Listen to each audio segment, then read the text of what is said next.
আজকে এই cute motor bike flower ভাসটা আমি তৈরি করেছি একটা চায়ের কাপ আর ক্লে দিয়ে। তো হ্যালো এভরিওয়ান, আজকে আবার চলে এসেছি একটা সুন্দর ডিআইওয়াই ভিডিও নিয়ে। এই পার্টিকুলার চায়ের কাপটা অনেক বছর আগে কেনা, আর এটা এখন আর পছন্দ হচ্ছিল না, তো তাই ভাবলাম চায়ের কাপটাকেই আজকে কাজে লাগানো যাক। বাড়িতে তো মরলিক ক্লে অলওয়েজ থাকে, আর সেই মরলিক ক্লে আর এই চায়ের কাপটা নিয়ে আজকে বসে পড়েছিলাম একটা নতুন ক্রাফটিং ভিডিও তৈরি করার জন্য। প্রথমে মরলিক ক্লেটাকে ভালোভাবে মিক্সড করে নিতে হবে। মিক্সড করেই এই স্কুটারের চাকা, হ্যান্ডেল এগুলোকে বানিয়ে নিতে হবে। বানিয়ে নেওয়ার পর একটু শোকাতে হবে যাতে এই ক্লেগুলো একটু হার্ড হয়ে যায়। তারপরেই কাপের সাথে আমি এগুলোকে অ্যাটাচ করে দেবো গ্লুর সাহায্যে। তো তোমরা দেখতেই পাচ্ছ আমি কোথায় কোনটাকে অ্যাটাচ করছি। এটাকে সুন্দরভাবে অ্যাটাচ করার পর আমি এটাকে 24 ঘন্টা রেখে দিয়েছিলাম শুকানোর জন্য।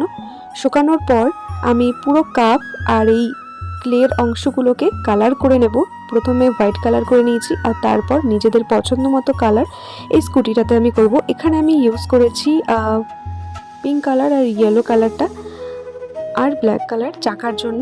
তোমরা তোমাদের পছন্দ মতো কালার কিন্তু এখানে ইউজ করতে পারো।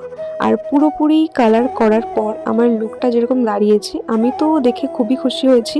তোমরা কিন্তু অবশ্যই বাড়িতে ট্রাই করতে পারো এরকম ধরনের ডিআইওয়াই। আর এটাকে আমি ফুলদানি হিসেবে ব্যবহার করেছি, তোমরা কিন্তু বিভিন্ন রকমভাবে এটাকে বাড়িতে সাজিয়ে রাখতে পারো। তো পুরো ভিডিওটা দেখে যদি তোমাদের পছন্দ হয় আর ভালো লাগে অবশ্যই চ্যানেলটাকে সাবস্ক্রাইব করে দিও, আর অবশ্যই লাইক কমেন্ট করতে কিন্তু একদমই ভুলো না। তো দেখা হবে নতুন আর একটা ডিআইওয়াই ভিডিও নিয়ে। ততক্ষণের জন্য টাটা।